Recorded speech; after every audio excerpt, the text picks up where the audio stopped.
قافلے کے سرداروں تمہارے ضمیر کتنے مضبوط ہیں، جس اذان کو مسجد میں دینے کی ہمت حضرت عثمان کو بھی نہیں ہوئی، آج اس اذان کو تم اپنے محلے کی مسجدوں میں ادا کروا رہے ہو، مولویوں کے کہنے پر بھی نہیں مان رہے ہو، ثناء اللہ مدنی جیسی شخصیت آئی ان کی بات بھی تم نہیں مان رہے ہو، عبد الغفار سلفی جیسی شخصیت آئی ان کی بات بھی نہیں مان رہے ہو، ارے مت مانو، کم سے کم جناب محمد رسول اللہ صلی اللہ علیہ وسلم کی تو مانو۔ اللہ کے نبی صلی اللہ علیہ وسلم کے زمانے میں یہ اذان ایک ہی دی جاتی تھی۔ میں یہ نہیں کہہ رہا ہوں کہ حضرت عثمان نے غلط کیا،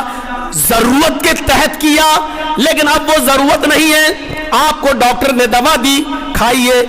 بخار اتر گیا، اب آپ نہیں کھائیں گے، جب ضرورت تھی تو آپ نے کھایا، ضرورت کے تحت ڈاکٹر نے دوا دی، آپ کو 5 دن کی دوا دی، 3 دن میں آپ صحیح ہو گئے، اب ضرورت نہیں کہ آپ کھائیں، ضرورت کے تحت دی گئی، ضرورت پوری ہو گئی، ختم کر لیجئے، اب آپ بار بار کیوں جائیں گے اور ڈاکٹر کی دوا صحیح ہو جانے کے بعد کیوں کھائیں گے؟ جب وہ ضرورت ختم ہو گئی تو اب ہمیں اس اذان کو ختم کر دینا چاہیے، یہی شریعت ہے۔ آج نہیں مانو گے میرے بھائیوں کوئی بات نہیں، لیکن جرجیس کا تجربہ یہ بتا رہا ہے 2 سال بعد مانو گے، 4 سال بعد مانو گے، 6 سال بعد مانو گے، 10 سال بعد مانو گے، اگر اپنے آپ کو اہل حدیث کہتے ہو تو ماننا ہی پڑے گا، ماننا ہی پڑے گا۔ جرجیس نے یہ خرافات اپنے علاقے میں بھی بند کرائی، جرجیس نے یہ خرافات اپنے علاقے میں بھی بند کرائی، اب آپ کہو گے اس کو خرافات کہہ رہے ہو؟ ضرورت کے تحت جو چیز نہ کی جائے وہ خرافات